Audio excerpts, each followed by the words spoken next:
Hello and welcome to Prudent Media News. First we take a look at the headlines. Crimes against minor children on rise in state. 3 minor girls fall prey to assault and atrocities by anti-social elements. 1 raped, other molested, while 3rd assaulted.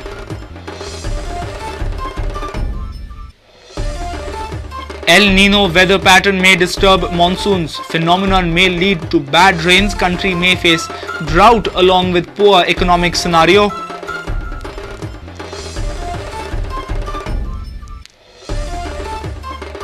Mumbai Mantralaya catches fire. Fire breaks out on 4th floor, engulfs 4th, 5th and CM's office on 6th floor. Trapped people were evacuated.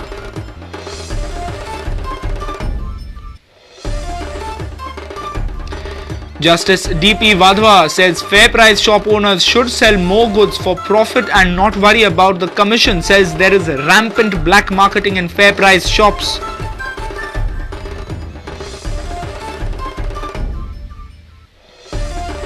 And Tolani Open Summer Nationals concludes. Dhampur win gold, ONRC Bhubaneswar wins silver, Kolkata-based Bardhan Sarkar duo win pairs event. Goan teams put up decent show in Nationals.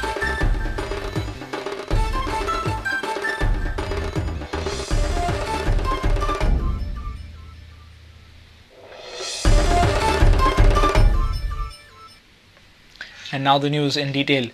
Crimes against minor children in the state are on the rise. 3 minor girls in Goa allegedly fell prey to assault and atrocities by anti-social elements in the past 24 hours. Shanpur Sheikh allegedly raped a minor girl at Guddem or Savode. A child labour and assault has been registered by Madgaon police for atrocities on a minor maid. Kalangut police arrested 58-year-old Gulab Pathan from Kolhapur for molesting a 4-year-old girl. Watch this report. It's shocking, it's happening in Goa and it's rare.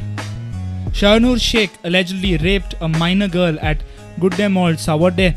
Kulshade police have arrested accused Sheikh. He has been charged under section 376 for rape and section 8 of Goa Children's Act.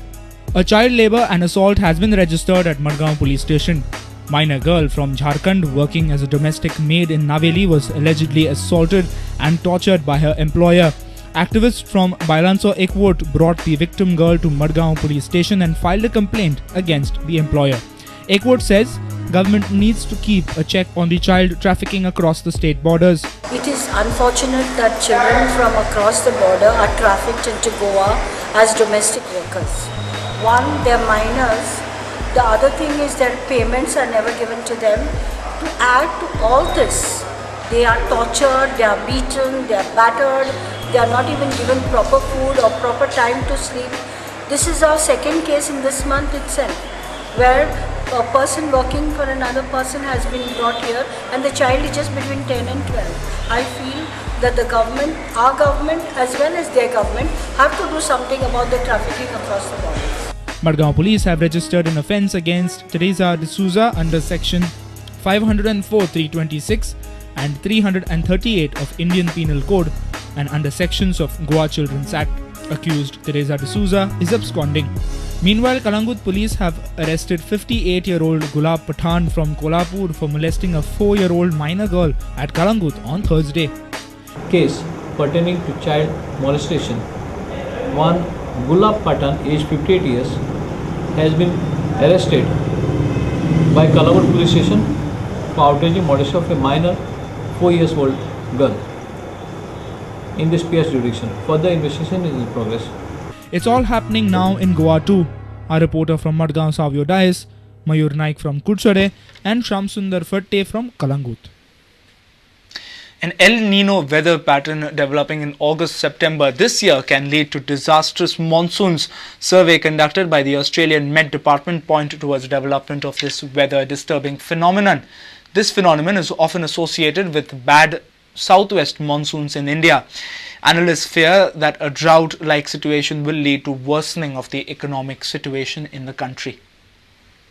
El Nino is a name given to an unusual warming of ocean surfaces around equatorial Pacific, and that is exactly what is happening right now. The present trend of monsoon is disturbing. Rain pattern till now is very irregular and monsoon has not caught up as expected. Many fear that these are the indications of development of El Nino. Australian Met Bureau has revealed following things. Australian Bureau reveals, climate models suggest this warming trend will continue over the coming months. Majority of the models indicate that tropical Pacific will approach or possibly exceed El Nino thresholds by August. If an El Nino does develop in August-September, it could affect the second half of the monsoon. As on Tuesday, the monsoon was 25% below normal, with 61% of country's area receiving deficient rains since June 1st. El Nino's last occurrence in 2009 coincided with the worst monsoon in India in almost 40 years. Before that a week, El Nino occurred in 2002, which again was a drought year in India after 14 good monsoons. El Nino and monsoon. El Nino in 2009, worst monsoon in 40 years. El Nino in 2002, drought year in India. However, all El Nino episodes are not linked with failures of the Indian monsoon. For instance, the strongest El Nino in recent times occurred in 1997, but it failed to depress monsoon rains that year. Bureau Report, Prudent Media. Maharashtra government's headquarters at Mantralaya and Mumbai caught fire on Thursday. Fire broke out at NCP Minister Baban Rao Panchpute's Urban Development Ministry office on 4th floor and engulfed the 4th, 5th and CM's office on 6th floor. Trapped people were evacuated from the building with the help of 16 fire tenders. Sources claim fire was a result of short circuit. Important files have been gutted in the blazes.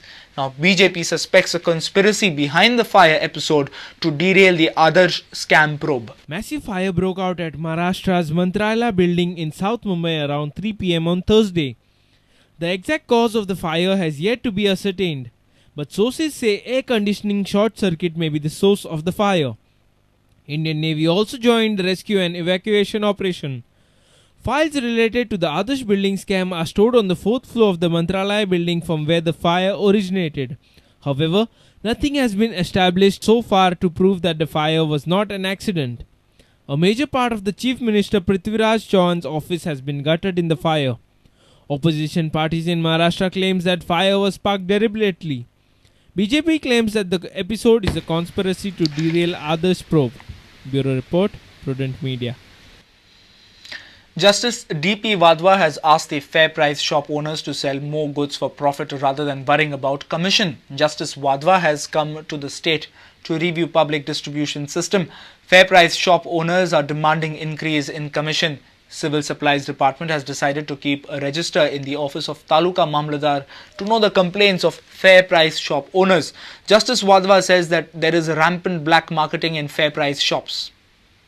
ये fair price shop वाले बोल रहे थे कि उनका commission बढ़ा दो, commission almost कितना बढ़ा दे, जो हमने पूछा उनसे वो जवाब नहीं देते, बढ़ाने में भी उसकी चोरी कर वजह से पीछे रह रहे हैं कि फेयर प्राइस चेन कमीशन से कुछ नहीं होगा, इनको और सामान बेचना पड़ेगा। दुकानदार बाजार में बेचेगा मार्केट में तो 1 किलो में चलिए 10 रुपये फायदा पहुँचता है तो उसको उसमें लाभ है, या वो टूथपेस्ट बेचने में लाभ है। सब स्टेट्स में ऐसे ही हाल है, ठीक है।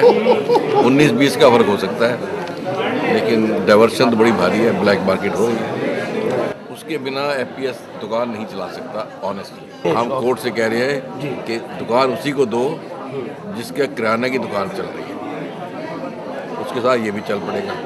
अभी हम कल मीटिंग भी करेंगे, पेपर इकट्ठे कर रहे हैं, इनके रिकॉर्ड पे देखेंगे, हमारी टीम फाइलें देखेंगी इनकी, उसके बाद हम रिपोर्ट बनाते हैं, वो हम कोर्ट को सबमिट करेंगे। एक फेयर प्राइस चलोवन जे हांव तो चलयता न्ही, माझ्या फॅमिलीचो माझ्या हेल्थाचो सगळें जावपाक जाय। म्हणून सरान कितके पैसे फेयर प्राइस चलोवन 10,000 तरी आमकां मेळूं जाय, कित्याक जायना सगळी म्हारगाय आसा। मैं आपको टन में बता देता हूँ कि 15 पैसे it's very much small to calculate, यहाँ पर कैलकुलेट भी नहीं करना पड़ेगा। तो 1 टन के हिसाब से मैं बता रहा हूँ, 1 टन में अगर 1 टन चावल बेचे हम तो अराउंड 150 रुपीज 1 टन के ऊपर मिलता है हमें, 150 rupees on 1 ton for the fair price shop owner. Reporter from Panji Pratik Parab with video journalist Prajot Pednekar. It's time now for a short break. Stay tuned.